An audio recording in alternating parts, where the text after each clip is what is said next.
Welcome to the Enchanted Earth podcast, where you will hear stories of nature with the power to transform our lives. These sacred stories are begging to be shared now.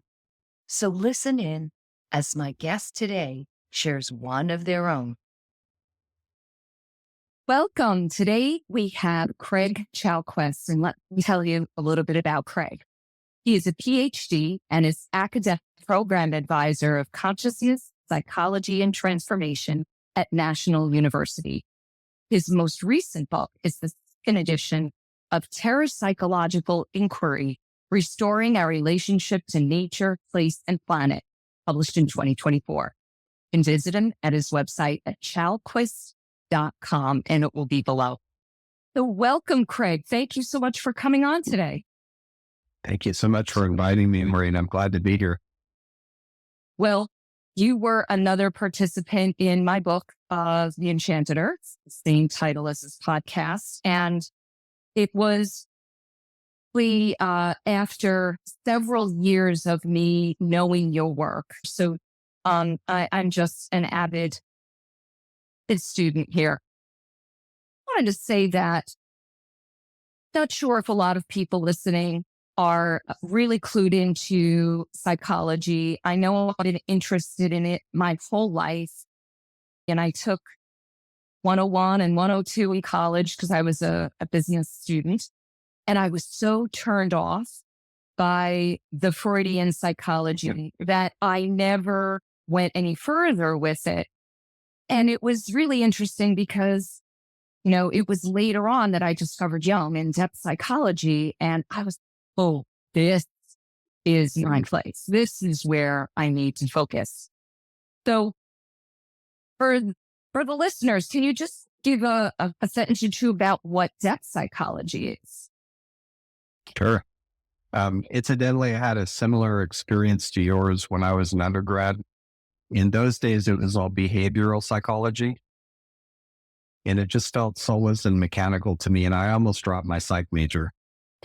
So it was only when I went to grad school that I started getting some of the good stuff. In terms of depth psychology, so a really simple way of understanding it is that it looks at how conscious and unconscious interact with each other.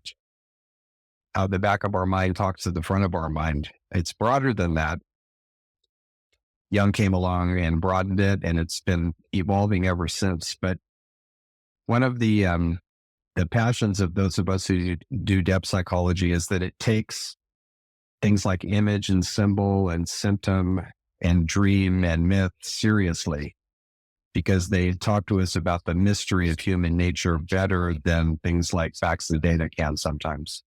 Now, you also went off into eco-psychology. Can you share a little bit about what that is? Sure. Basically, what it means is psychology and environmentalism talk to each other. And way back in the 1940s, there was a psychologist, Roger Barker, who said that we are radically situated in the natural world. So why not study that? It's artificial in some ways to study us apart from the natural world. And a premise that all eco-psychologists share is that the health, mental and physical health of human beings depends on the health of the ecosystems in which we live. They're not separable. So as those ecosystems get sick or are damaged, the same thing happens to us. It makes so much sense.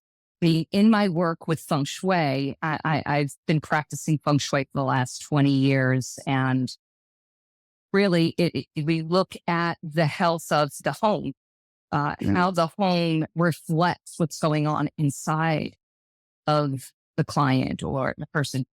So, but also, would you say that it's kind of like chicken or the egg? What came first, the degradation of the environment or the degradation of our inner world? I was first introduced to this term through Voices of the Earth by Theodore Roszak. And I read that in the late 90s, and I was floored. It really hooked me. I took an eco-psychology certificate program when you were doing that at Pacifica with Linda Bazell and Andy Fisher. And that is where I was, I think, really introduced to the depth of your work. And one of the things, here we go even deeper now. We started with psychology, depth psychology, eco-psychology, and now we get to terrapsychology, which is part of the name of the book that I mentioned in your bio. Okay, so what is terrapsychology? Yeah, they're great questions. So it studies how the things of the world get inside us. And an example would be a lot of us, when we're looking for wisdom or insight about something, instinctively go up on the peak of a hill or a mountain. So we're seeking a higher view, right? Or I've noticed that when I live near rivers and streams, my writing tends to flow more. So we're interested in these relationships that they're not so much causal. They run deeper than that. They run along bridges of symbol and metaphor and theme. But the basic idea is to study how things of the world get into us. And so eco-psychology, along with depth psychology, they're kind of the parents of this terrapsychology view. And a difference, though, between terrapsychology and eco-psychology is that there's a tendency in eco-psychology to say nature good, the infrastructure bad, or the built environment bad. Rural places good, cities bad, that kind of thing. And we're curious about, well, what about the buildings and the neighborhoods and the streets? How do they get inside of us too? Things that we consider personal possessions, what's our deep relationship with them as well?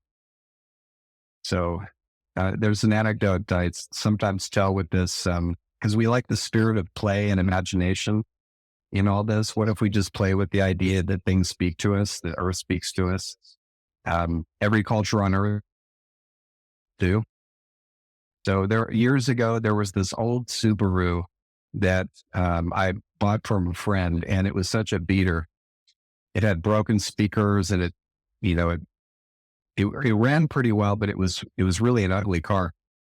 And so when I was writing about the different places in California and mythic figures that would show up in these places, like Hecate, the witch goddess, her imagery showing up in California.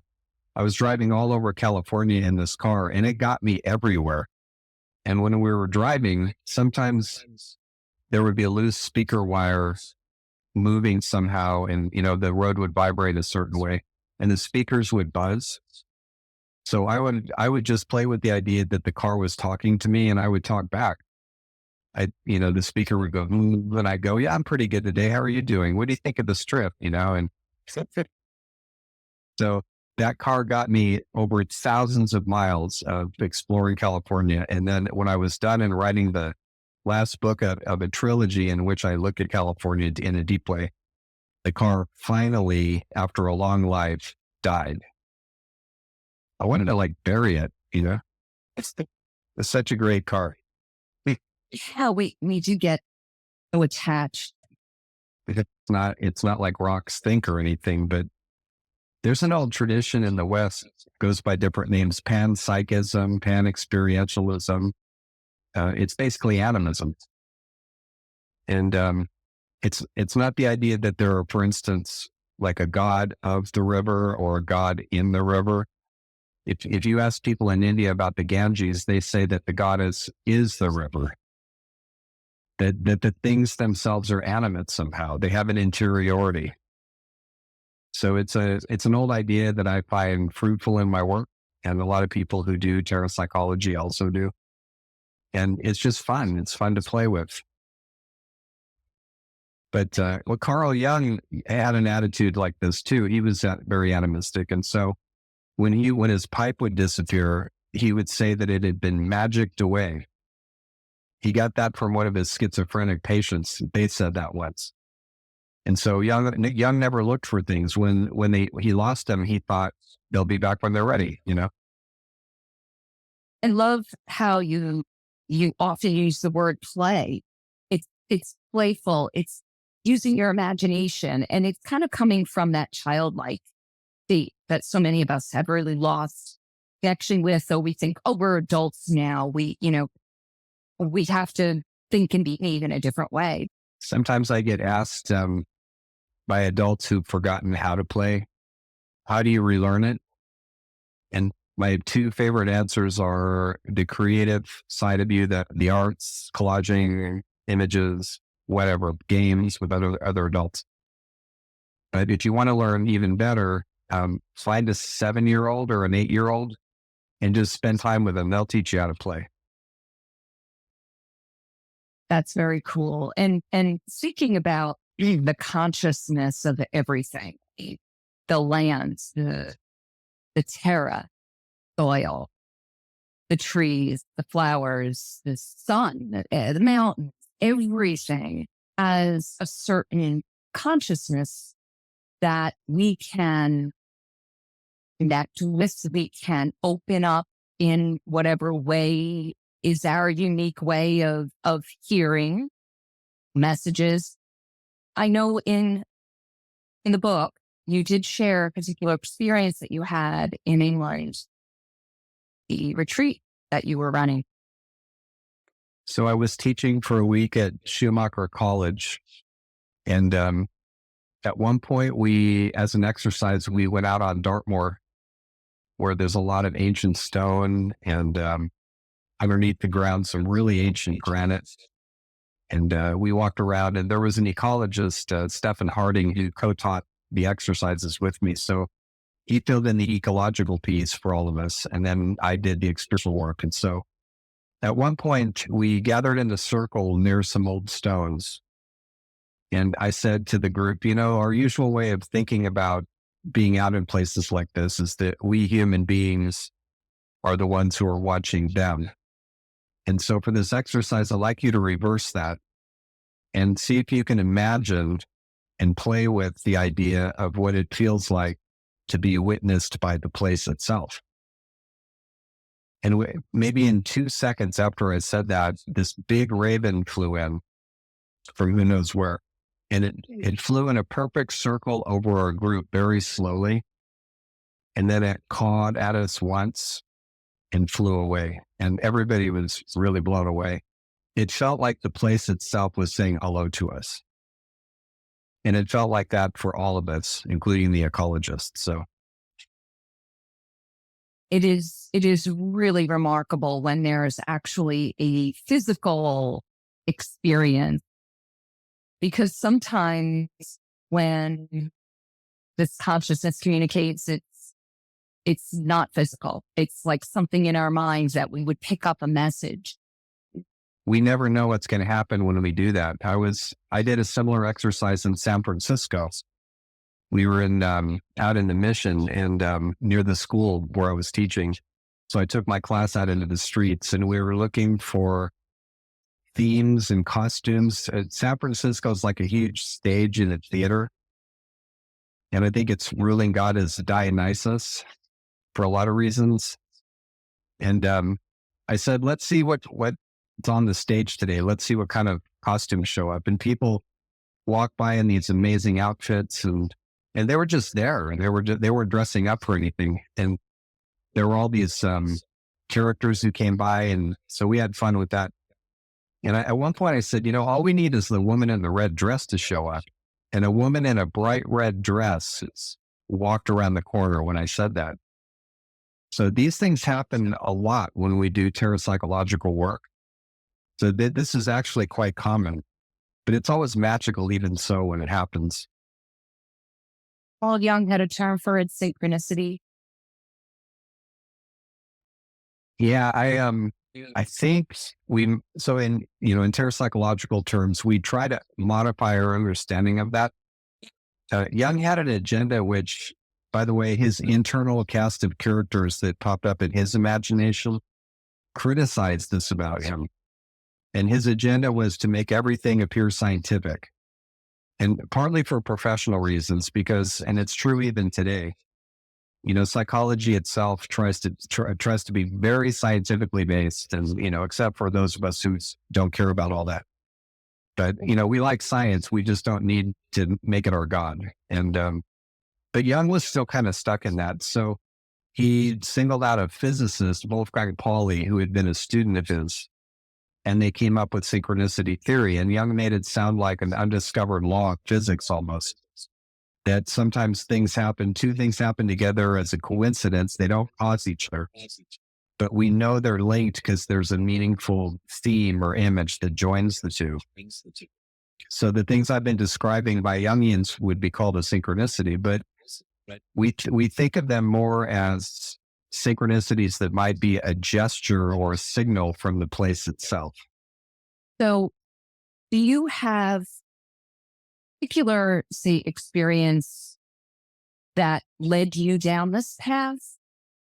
Then, quite a few of them. The one that always comes to mind when I was a graduate student, the second time around, working on my first PhD, I was living in San Diego County at the time, which is where I was born. And I was wondering, what should I study? I don't really know what my field work should be about. And,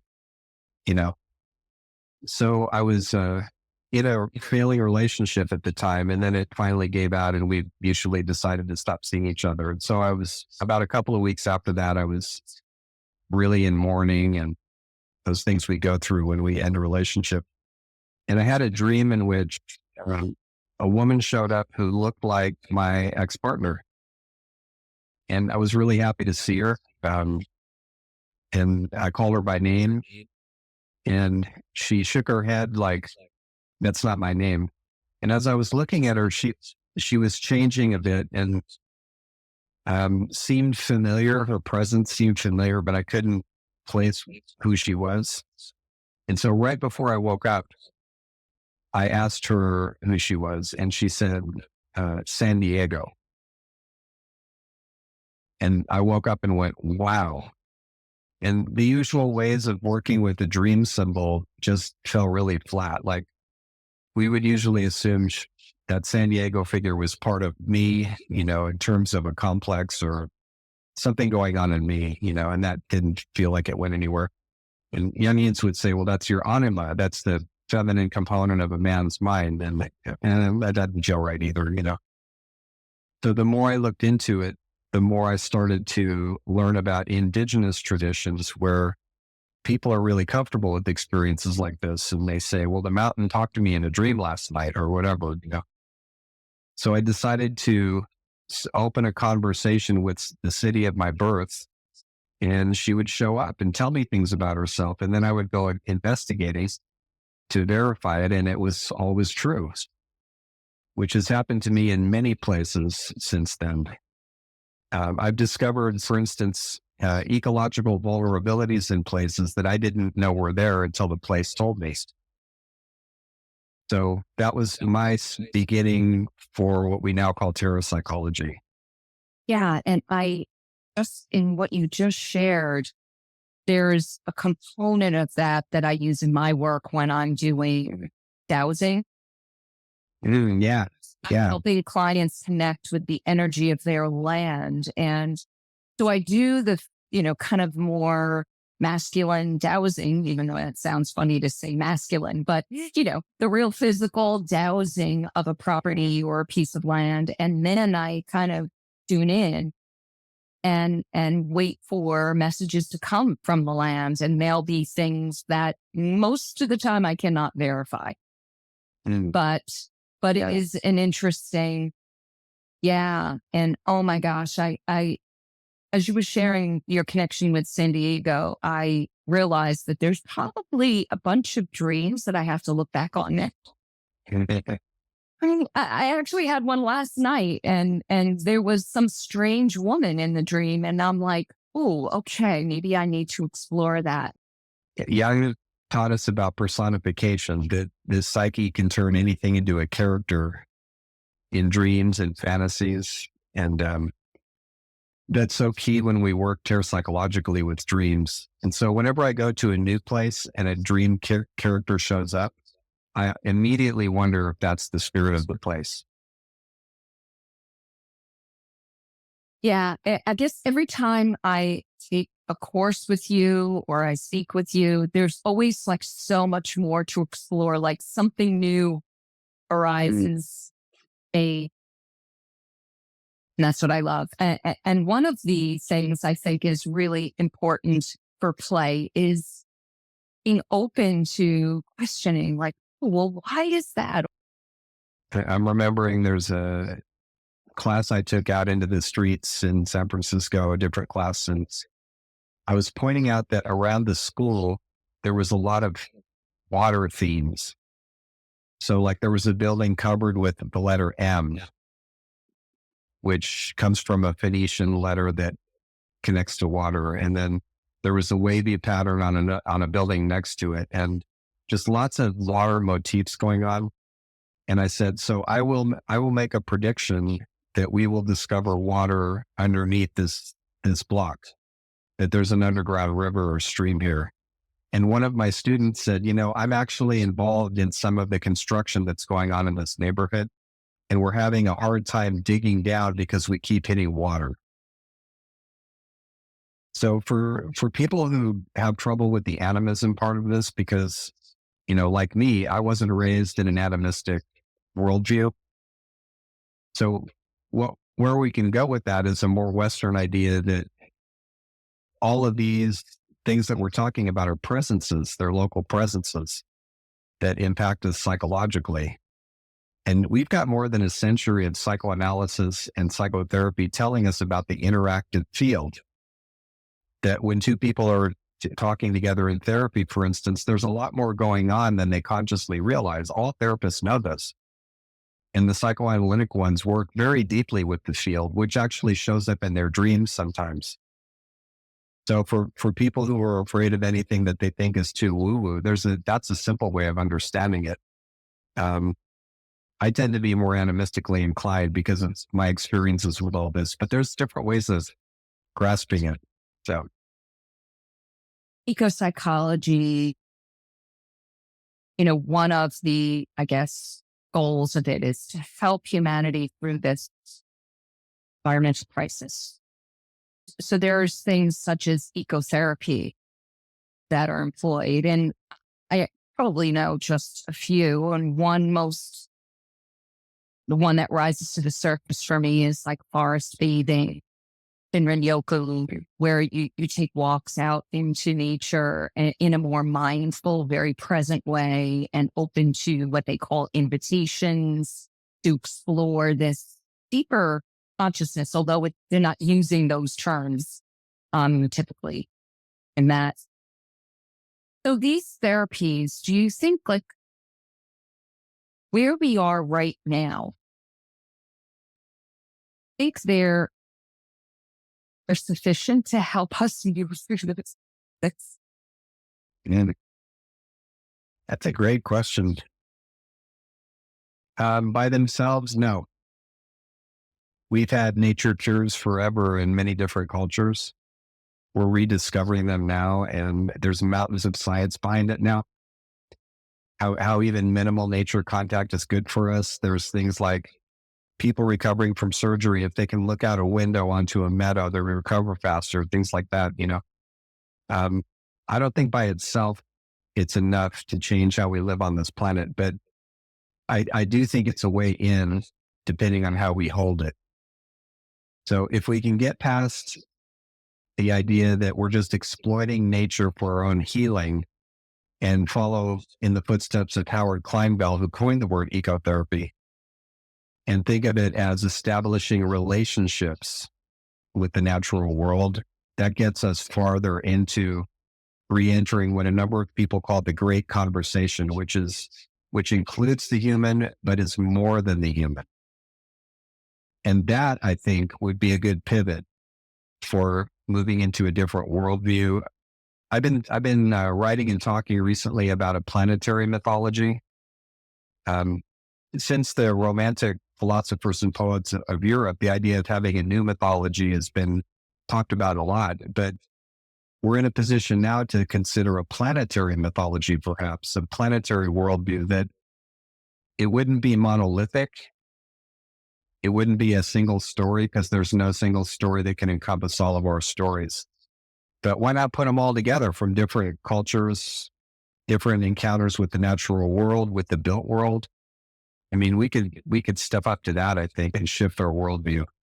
I sometimes think of what I do as a sort of modest worldview therapy. Yeah, because we have to somehow shift our collective mindset, Yeah. perspective of our place in the planet from this domination, patriarchal, to this immanence within nature. We're embraced within it. We are it. Storytelling or deep into with your fiction stories, and also what I feel that this podcast, as well as my book and many other people out there sharing our stories, our mystical, some would say imaginal, what other words, playful Mm. connection to nature or stories, experiences within nature. How do you kind of view that as helping with this worldview? I'm really struck by something Joseph Campbell repeatedly said in his later work. He's usually known as the hero guy and, hero with a thousand faces and all that, which I've taught a bit of. But to me, it's even more interesting the parts where he talks about how traditional mythologies are fragmented and in decline, and that the real myth makers now are the creatives, the writers, the artists, the dancers, the performers. Those are the myth makers now, the movie makers, right? I mean, all of that has a tremendous draw for us, tremendous attraction for us. And which is one of the reasons why, for instance, science fiction movies make tons of money now. I remember I love science fiction and fantasy, and growing up, my parents would say, "Why do you spend so much time on all that? It's not practical." And then Star Wars came out. So but so it seems to me that one of the myth maker roles these days is to write fiction that speaks to this planetary mythology, or at least the possibility of it. So in my fiction, I've got a free story collection at my website, and also I've been writing novels. I just finished the second one. It's part of a trilogy. The assumption in my fiction, which is speculative fiction that takes place in the near future for the most part, is that humanity is trying to grow up. We're trying to become more fully human. There's a science fiction writer, Gordon Dixon, who talked about full spectrum human beings, realizing all of our possibilities. I like that term a lot. And he was one of the ones that gave me the idea for it. So in the novels, I call it The Long Adventure. And my protagonists, they live at a time of escalating climate change, maybe 60 years from now. Some of them even further down the timeline. And I want them to teach me and other people about how we can step up to this as conscious human beings and collaborate beyond the hero model to adapt to the consequences of what we've done on this planet. And the long-term goal for me isn't just adaptation. It's to actually found a good society, not utopia, but why can't we have a society grown from the ground up, worldwide, diverse, equitable, abundant, a society where people feel like they belong? Why can't we do that? We've done difficult things in the past. So that's what my novels look at. Are you at all like weaving in the astrological? Yeah. In bits and pieces, I do. I work a lot with symbolism. Um, there are archetypal presences in my novels and stories called the powers with a capital P. And astrology would know them as the planetary archetypes. And so one of the things that the powers, the gods basically keep telling us is, on the one hand, we don't want you to ignore us, which atheism tries to do. And then the gods just smuggle themselves in through the back door anyway. Or on the other hand, we don't want you to submit to us and We want you to have an adult, responsible relationship with us. So some of my protagonists, including mitochondrial Eve, she appears as a character in some of the stories. They take that on. They realize that about the powers. I'm really focused on Earth and what happens here because of my interest in humanity stepping up. But there are places where the powers reveal that this is a universe-wide experiment in consciousness. And there are many species involved in it. And so some of my characters have visionary experiences where they get to see what's happening. And in the recent novel Heartlander that I published, the first one's called Soul Mapper. The second is Heartlander. The third will be Lamplighter. And so in Heartlander, I had a couple of angels show up. They're basically Michael and Gabriel, and they're talking to the protagonist, Simeon, in the novel. And they're explaining to him that there are some civilizations that are so powerful that they could displace the Milky Way just because it looks better over here than where it is right now. And they say, but we stopped them, so. And then they have they're like a gay couple. They have this argument that's affectionate but funny about, well, I stopped him. Well, okay, you stopped him. I'm not getting technical with this, That sounds like the show Good Omen, with it's the angel and the devil, right? The two characters were so great. I hadn't thought of that. I was kind of inspired by a gay couple that I knew in college, who I often think of fondly. I've lost touch with them, but so they're kind of reappearing as these two angels. Fun. Wow.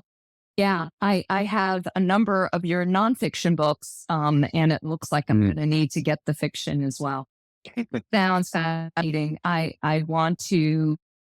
I think we need to envision the future of not an apocalyptic, a Mad Max version, and I can recall probably when I first became an environmentalist back when I was maybe about 12, when I saw the movie Soylent Green.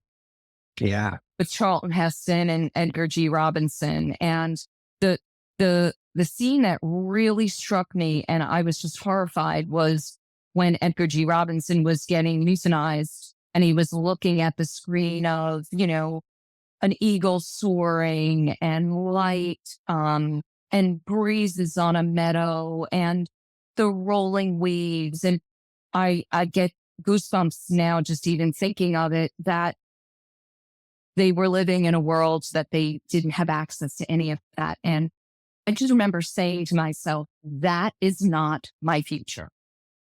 Yeah. Use that. And then, of course, that was one of the first, I think, environmental movies, sci-fi movies that came out. And then, of course, we are with a slew of movies talking about devastation and breakdown of everything that is good and loving.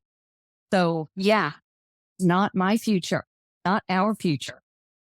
I loved hearing Kim Stanley Robinson talk about this. He wrote that novel set in a flooded New York, but it was all about how people step up and what we do. And same thing with Ministry of the Future, which is a great novel. So I'm partly inspired in my work by him. And he's the same way. He says to be scientifically realistic is important, but some of this is up to us. And what do we want to do about it? In closing, do you have any last things you would like to share? We were talking earlier about presence of places as they show up in dreams. So my recommendation would be to use a little bit of what Jung called active imagination and talk to those figures, whether they show up in dreams or fantasy or wherever, and just see what happens. See if you can feel invited to explore the place where you are right now. And if you want to go really big, some of my students have done this. They actually ask Earth for dreams, and they have some amazing things happen. Sometimes right away, sometimes it takes a week or two, but see what happens. Yes. Thank you for that. That is a great exercise that anybody can do. And yeah, you don't have to ask in the dream because you have to be somewhat lucid to be able to do that, aware that you're dreaming, but even after the dream when you're in waking life. And you can ask for these characters, intelligences, whatever you want to call them. You can ask for them to show up before the dream. It's that old dream incubation method. So try, for instance, visualize Earth and say, can I have a dream where we have a conversation, and then just see what happens. Love that. Love that. Thank you so much for coming today, Craig, and sharing your amazing perspective and wisdom with all of us. I would love for you to please like, share, and below. I would love to hear your thoughts on this topic. A wonderful day, everybody. Thank you, Craig. Thank you so much. Thank you for being a part of the Enchanted Earth podcast. Comment below, share, and most of all, please hit the subscribe button so that you'll hear when we publish another inspiring episode. You can visit us at luminous-spaces.com for more information on our online courses, retreats, and offerings. Thank you and have a magical day.